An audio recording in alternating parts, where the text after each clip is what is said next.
Saudara, pelaksanaan operasi cegah parti daratan Azon di Sandakan berjaya mengurangkan kemasukan parti juga kes penyeludupan serdastrik antara tumpuan negeri di bawah payu. Seterusnya Muhammad Salan, terus saja langsung bersama anda di RTM Kota Kinabalu. Baik, terima kasih Syairul di Angkasa Puri. Assalamualaikum dan salam sejahtera. Operasi Cegah Parti OCP Daratan Zon Selamat Timur Sabah Azon di Sandakan merekodkan 1,303 pemeriksaan individu dan kenderaan serta menahan 14 individu melibatkan 3 kes penyeludupan dadah dan rokok selepas sebulan dilancarkan.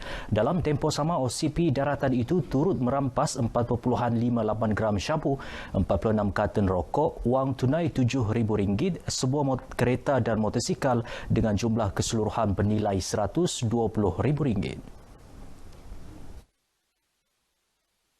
Menurut Ketua Staf Bahagian Operasi Darat Kawasan Keselamatan Khas Pantai Timur Sabah Eskom SSE M. Chandra, pelaksanaan OCP daratan ini sekaligus berjaya mengurangkan kemasukan parti dan kes penyeludupan secara drastik di kawasan operasi selain mencegah penularan COVID-19. Katanya usaha ini juga menimbulkan rasa selamat kalangan penduduk kampung dengan kehadiran pasukan keselamatan di kawasan mereka. Beliau berkata demikian kepada media di Kampung Sungai Lubuh, Sandakan. Dalam pada itu, SSC M. Chandra berkata pihaknya mengenal pasti 70 kawasan panas yang menjadi tumpuan pendaratan parti dan aktiviti penyeludupan di 3 zon iaitu zon utara Sandakan, zon timur melibatkan Lahad Datu, Kunak dan Sempurna serta zon selatan di Tawau, Sempadan Pulau Sebatik, Kalabakan dan Sempadan Serudong. Dalam kesibukan tugas mentadbir negeri, Ketua Menteri Datuk Seri Panglima Haji G. Nor berkesempatan meluangkan masa pada hujung minggu menyampaikan bantuan bakul makanan kepada mereka yang terjejas pandemik COVID-19. Datuk Haji G yang juga Wakil Rakyat Sulaman menyerahkan sumbangan peribadi kepada wakil penduduk kampung dari kawasan Dun Sulaman dan Dun Dalit untuk diagihkan kepada penduduk kampung yang terjejas di perkarangan Tembara Tuaran. Beliau yang juga Ketua Pimpinan Bersatu Sabah dan Ketua Bersatu Bahagian Tuaran turut disertai Timbalan Ketua Bersatu Bahagian Tuaran Abdul Kasim Razali dan Ketua Daerah Tuaran Datu Muhammad Daud Sedek. Sementara itu, 1,000 ketua isi rumah KIR di kawasan Dewan Undangan Negeri Dun Lumadan telah menerima bakul makanan daripada kerajaan negeri sejak pelaksanaan Perintah Kawalan Pergerakan Bersyarat PKPB. Adun Lumadan Roslan Muharram berkata secara keseluruhan pihaknya menerima 8,000 nama KIR untuk bantuan tersebut. Menurut Ruslan, penyerahan bakul makanan kepada mereka yang memerlukan sedang dilaksana secara berperingkat. Terdapat juga bantuan seumpama daripada badan bukan kerajaan NGO dan individu. Kita mengharapkan kepada rakyat khususnya di Lumadan ini, kita mengharapkan mereka mampu untuk bersabar karena kita memahami keperluan ini memang sangat diperlukan, tetapi kita memerlukan sedikit masa untuk sampaikan bantuan bungkusan makanan inilah. Berada di pemerintah selepas menyampaikan bantuan bakul makanan dalam program amal COVID-19 Kami Kasih bersama alumni Limawan di Kampung Lubuk Western. Sementara itu, para penerima bantuan berterima kasih kerana telah meringankan beban mereka dalam tempoh PKPB ketika ini. Bersyukur Alhamdulillah kepada Yang Berhormat YB Haji Ruslan oleh kerana membagi bantuan bakul di kawasan Lumadan ini, bukan saja saya untuk satu orang, juga untuk rakyat semua di Lumadan. Saya mengucapkan benar-benar terima kasihlah. Kami amat berterima kasihlah kepada pihak kerajaan, terutama sekali kepada Yang Berhormat YB Haji Ruslan kerana telah memberikan kami bantuan di saat-saat kami amat memerlukan peruntukan begini. Bantuan bakul makanan ini antaranya mengandungi beras, telur, gula, mi dan kopi. Persatuan Bulan Sabit Merah Malaysia PBSMM Sabah berjaya mengutip lebih 4,000 pain darah setakat ini menerusi 2 fasa program derma darah yang diadakan bermula Mac lalu. Fasa 1 berakhir Ogos lalu dengan kutipan 3,553 pain darah, manakala fasa 2 bermula September telah berjaya mengutip 1,207 pain darah.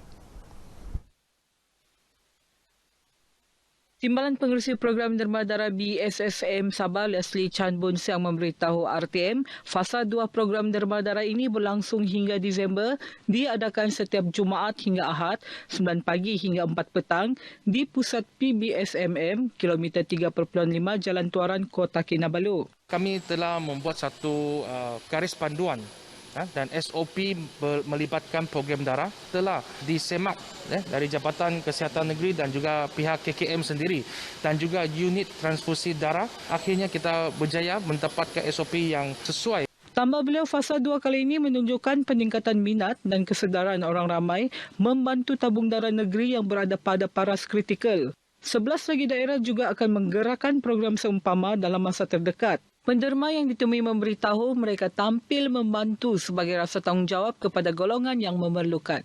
Actually, these are volunteer lah. Sometimes I feel that helping people is good for us also lah. Because helping people kan sometimes is helping yourself also lah. Satu kali itu saya menderma di sana Kintu, ada orang tua on the spot dia meminta semai darah, tulis nama kepada demi anak lah. Anak dia itu jenis penyakit thalassemia. Untuk ibu bapa, kita perlu buat pendedahan lebih awal duluan kepada anak-anak kita sebab kalau tanpa pendedahan tu, tanpa pengetahuan, dorang rasa takut. Jangan takut, jangan segan menderma darah. Dalam keadaan pandemik ni, yang menekankan banyak belia-belia di sana, menderma darah is a perfect getaway untuk menenangkan diri masing-masing. Menurut Leslie, peratusan jumlah penderma belia kini adalah di bawah 30%. Justru diharapkan lebih ramai golongan belia akan tampil membantu. Peruntukan 1.5 bilion ringgit dalam Belanjawan 2021 bagi pelaksanaan program jaringan prihatin memperlihat komitmen kerajaan mengurangkan beban kewangan rakyat yang terjejas akibat pandemik COVID-19, khususnya golongan B40. Ketika dihubungi RTM di Kota Kinabalu, penyelidik geopolitik dan elektoral Sabah Geopers Universiti Malaysia Sabah UMS, Dr. Syahrudin Awang Ahmad yakin insentif pelan data percuma bernilai RM180 yang diumumkan berupaya meringankan beban ibu bapa dan penjaga B40 yang perlu menampung keperluan data internet bagi anak-anak yang menjalankan pembelajaran dalam talian. Mempunyai anak-anak yang masih bersekolah di peringkat rendah, menengah dan juga universiti, di mana ibu bapa atau penjaga dalam kategori B40 ini sudah boleh memikirkan perkara-perkara lain selain daripada menampung keperluan data ataupun internet bagi anak-anaknya, menyambung pengajian di semua peringkat. Sementara itu, Pengarah Pusat Pelaburan Endowment dan Wakaf UMS, Dr. Rafiq Idris menyifatkan Belanjawan 2021 sebagai belanjawan inklusif, berkebajikan, mesra perniagaan dan berupaya meminimalkan kesan COVID-19. Katanya Sabah antara yang menerima manfaat peruntukan perbelanjaan besar membangunkan negeri yang memperlihat keprihatinan terhadap keperluan rakyat Sabah. Untuk negeri Sabah, untuk belanja pembangunan, adanya pengumuman berkait projek Lebuh Raya Pian Borneo, projek transshipment Pelabuhan Sepanggar, pelan digital infrastruktur jendela dan banyak lagi perkara-perkara lain yang bersifat umum sesungguhnya sangat bermanfaat untuk negeri Sabah. Sabah menerima 5.1 bilion ringgit daripada 322.5 bilion peruntukan Belanjawan 2021. Baik, sekian dahulu berita dari Sabah petang ini. Saudara, budayakan kebiasaan baharu pandemik COVID-19 masih belum berakhir. Kembali semula bersama Syahirul di Angkasa Puri. Silakan, Syah.